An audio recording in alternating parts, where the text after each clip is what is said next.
नमस्कार मैत्रिणींनो, मी आहे शीतल खंदारे. तर माझ्या चॅनलमध्ये सगळ्या मैत्रिणींचं स्वागत आहे. तर असेच शिवणकामाचे व्हिडिओ पाहण्यासाठी माझ्या चॅनलला सबस्क्राईब करा, लाईक करा आणि नवीन व्हिडिओची माहिती मिळण्यासाठी बेल आयकॉनला क्लिक करा. तर आपण आज ह्या व्हिडिओमध्ये म्हणजे भाग 2 मध्ये आपण ब्लाऊज कटोरी स्टिचिंग म्हणजे कटोरी ब्लाऊजची स्टिचिंग पाहणार आहोत. कटोरी ब्लाऊज कसं शिवायचं अस्तरचं. तर आता मी काय केलेलं आहे, भाग 1 मध्ये हेच ब्लाऊज म्हणजे अस्तरचं कटोरी ब्लाऊज 32 इंच साईज कटोरी ब्लाऊज कटिंग कशी करायची व्यवस्थित आणि सविस्तर माहिती बरोबर चॅनलवर अपलोड केलेला आहे. तर तुम्ही तो व्हिडिओ पण पाहून घ्या आणि नंतर हा पहा, म्हणजे तुमच्या व्यवस्थित लक्षात येईल. तर चला, आपण काय केलेलं आहे, व्हिडिओ खूपच लॉंग आणि मोठा होतो आणि माझा पण तुमचा पण वेळ वाचावा म्हणून मी काय केलेलं आहे, हे ब्लाऊज जॉईन करून घेतलेलं आहे. म्हणजेच कसं अस्तर आणि फॅब्रिक म्हणजे अस्तर आणि ब्लाऊज फॅब्रिक ब्लाऊजचा कपडा मी जॉईन करून घेतलेला आहे. तर आपण काय केलं, हे जॉईन करून घेतलेला आहे म्हणजे अस्तर आणि ब्लाऊज आणि साईडचा शिल्लक कपडा आहे तो आपल्याला कट करून घ्यायचा आहे. तर जॉईन करताना आपल्याला थोड्याशा काळजी घ्यायची आहे, ती तर तुम्हाला मी थोडक्यात सांगते. तर आपली कटोरी आहे ना, ज्यावेळेस आपण कटोरी फॅब्रिक म्हणजे अस्तरचा कपडा ब्लाऊज फॅब्रिकला जोडतो त्यावेळेस काय करायचं आहे आपल्याला, हे पहा, जे गळे आहेत आपले ते व्यवस्थित गळ्यासमोर गळा यायला हवा. म्हणजे असं नको यायला. ज्यावेळेस आपण फॅब्रिक जोडतो त्यावेळेस आपल्याला एक काळजी घ्यायची आहे की कटोरी सामनेच आले पाहिजेत. म्हणजे कटोरी आपल्याला टक्स टाकताना किंवा अस्तर आणि फॅब्रिक जोडताना गळ्यासमोर आला पाहिजे, ही एक काळजी घ्यायची. दुसरी तर हे पहा, आपली शोल्डर पट्टी आहे ही, तर कुणी कटोरी पॉइंट म्हणू शकतं. तर आता आपण काय केलेलं आहे, हे शोल्डर पट्टी जी आहे आपण व्यवस्थित ठेवलेली आहे. शोल्डर पट्टीचा सुद्धा जी कटोरी भाग जोडतो आपण, तो कटोरी भाग आणि हा कटोरी भाग दोन्ही आमने सामने यायला पाहिजेत. एकीकडून मुंडा खोली आली, एकीकडून कटोरी, असं नाही. दोन्ही खालच्या साईडला फॅब्रिकचा कपडा, वरच्या साईडला अस्तर कटिंगचा कपडा ठेवून व्यवस्थित पाहून घ्यायचा आहे. हवा आहे तर मी क्लास पहिल्या दिवसामध्येच म्हणजे जसं व्हिडिओ टाकायला चालू केलं तसं मी सांगितलेलं आहे आपल्याला कुठलं सामान लागतं मशीन क्लाससाठी. तुम्ही तो व्हिडिओ सुद्धा पाहून घेऊ शकता. त्या व्हिडिओमध्ये खूप अशी बरीच माहिती दिलेली आहे मी आणि चॅनलवर अपलोड केलेलं आहे. तर तुम्ही असं पिन लावून जॉईन करून घेऊ शकता असं. आणि नंतर ज्यावेळेस आपण शिल्लक ब्लाऊजचं फॅब्रिक राहतं आपल्याला ते कट करून घ्यायचं आहे. साईडला फॅब्रिक असतं शिल्लक, ते कट करून घ्यायचं आहे. तर मी सांगितलंय म्हणजे ब्लाऊज कटिंगच्या व्हिडिओमध्ये साईडला फॅब्रिक ठेवून मी ब्लाऊज कपडा कट केलेला आहे, जेणेकरून आपल्या जोडण्यात थोडीफार चुकी झाली, काही कारणामुळे आपल्याला उकलावं लागलं जॉईन केलेलं, तर आपल्याला कपडा कमी पडू नये त्याच्यामुळे मी कपडा शिल्लक ठेवलेला आहे. तर अशाच छोट्या छोट्या टिप्स असतात ब्लाऊजमध्ये, त्या जर आपल्या लक्षात नाही आल्या तर पूर्ण ब्लाऊज खराब होऊ शकतो. कारण का, ब्लाऊज शिवणं अवघड नाहीये, त्याच्यात छोटी जी माहिती असते ती लक्षात ठेवून माहिती पूर्ण ब्लाऊज शिवणं ते अवघड आहे. त्याच्यामुळे मी थोड्या वेळेत आपल्याला जास्त माहिती देण्याचा प्रयत्न करीत आहे. तर हे आपले झालं 2 पॉईंट. आता तिसरी गोष्ट काय आहे, आपण पट्टी ही डायरेक्ट सुद्धा जोडू शकतो. शोल्डर पट्टी क्रॉस पट्टी आपण डायरेक्ट सुद्धा जोडू शकतो. डायरेक्ट ती कशी आली, म्हणजे आपण जेव्हा कटोरी आणि शोल्डर पट्टी जॉईन करून घेतो तेव्हा आपण डायरेक्ट क्रॉस पट्टी जोडू शकतो. त्याला आतून बाहेरून शिलाई दिसत नाही, पण मी अगोदरच अस्तर जॉईन करून घेतलेला आहे. तर ह्याच्यात सुद्धा आपल्याला काळजी घ्यायची आहे शिवता वेळेस. ज्यावेळेस आपण कटोरी जॉईन करतो त्यावेळेस हे भाग आमने सामनेच यायला हवे, ती आपल्याला काळजी घ्यायची आहे. तर हे मेन पॉईंट आहेत. तर तुम्ही हे व्यवस्थित लक्षात ठेवून जर तुम्ही ब्लाऊज कटिंग केली तर म्हणजे ब्लाऊज स्टिचिंग केली तर तुमचं ब्लाऊज कधी सुद्धा चुकणार नाही. आणि चुकणार तर नाहीच तुम्हाला, म्हणजे कधीच ब्लाऊज उकलायची सुद्धा गरज पडणार नाही. तुम्ही डायरेक्ट ब्लाऊज कधीही शिवू शकता. तर त्याच्यासाठी आपल्याला ह्या छोटी काळजी घ्यायची आहे. तर आता ही आपला झाला तिसरा पॉईंट. आपल्याला स्लीव्हसाठी सुद्धा म्हणजे बाही जॉईन करून घेण्या वेळेस सुद्धा आपल्याला तीच काळजी घ्यायची आहे.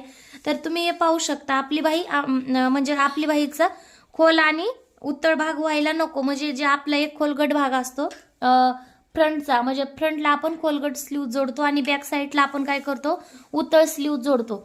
तर तसं व्हायला नको. त्याच्यासाठी आपल्याला स्लीव जोडता वेळेस काय करायचं आहे, आता सपोज म्हणजे आपण ही स्लीव जोडून घेतलेली आहे, लक्षात द्या, ही स्लीव जोडून घेतलेली आहे. ज्यावेळेस आपण स्लीव जोडतो म्हणजे खाली फॅब्रिकचा कपडा आणि त्याच्यावर आपण अस्तरचा कपडा ठेवून ज्यावेळेस स्लीव्ज जोडतो, लक्षात ठेवा आपण हे स्लीव्ज इथं जो भाग जॉईंट करून घेतलेला आहे किंवा जॉईंट करून संपतो, तो भाग संपेल ना, तोच भाग आपल्याला नंतर हिच्या पुढे जॉईंट करायचा आहे. स्लीव्ज वेगळी करायची नाहीये.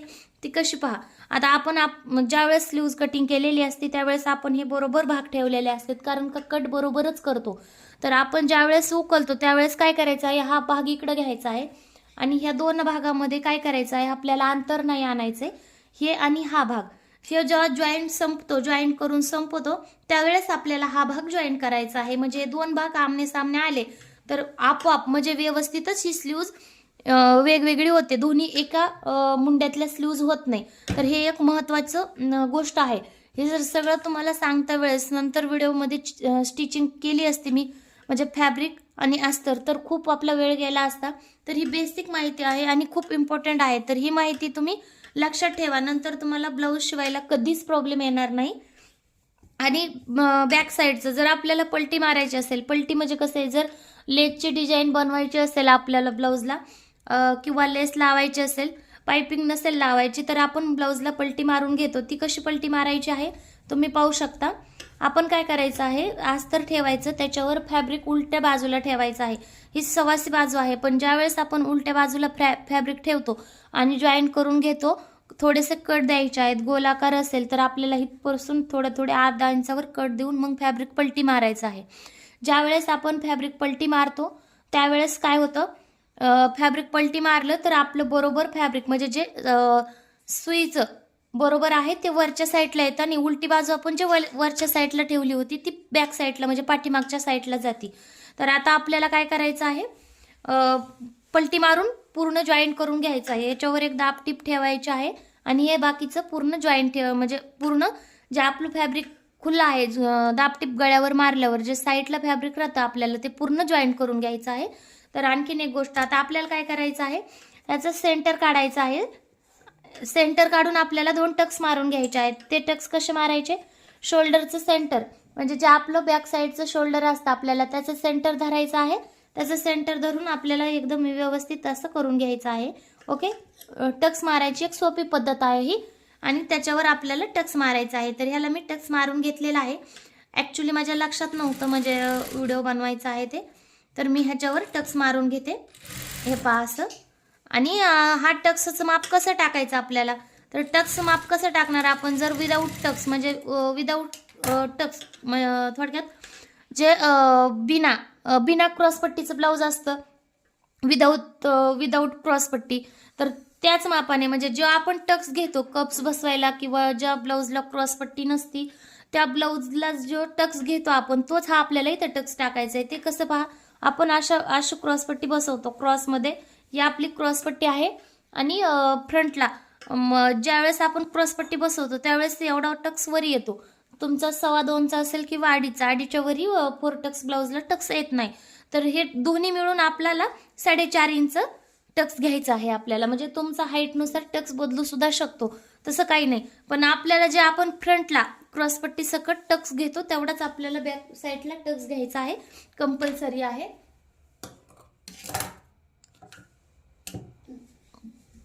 ओके, ही एक खूप महत्त्वाची बातमी आहे, म्हणजे महत्त्वाची गोष्ट आहे, ती तुम्ही यामध्ये लक्षात ठेवायची. सोपा आणि सरळ मार्ग आहे हा. तर आता आपल्याला काय झाले, सगळा भाग कसा जोडायचा, व्यवस्थित कसं जोडून घ्यायचं ते आपण ह्या व्हिडिओमध्ये पाहिलेलं आहे. तर आपण काय करणार आहोत, हा व्हिडिओ आता म्हणजे 9 मिनिट झालेला आहे. तर आपण ह्याचमध्ये आपण जर स्टिचिंगचा म्हणजेच आपण कटोरी ब्लाऊज शिवण्याचा व्हिडिओ पाहिला तर तो व्हिडिओ आणखीन खूप मोठा होईल आणि काही प्रॉब्लेममुळे जास्त मोठा व्हिडिओ मी अपलोड करू नाही शकत आहे. त्याच्यामुळे आपल्याला ह्या व्हिडिओचे सुद्धा 2 भाग करावे लागतील.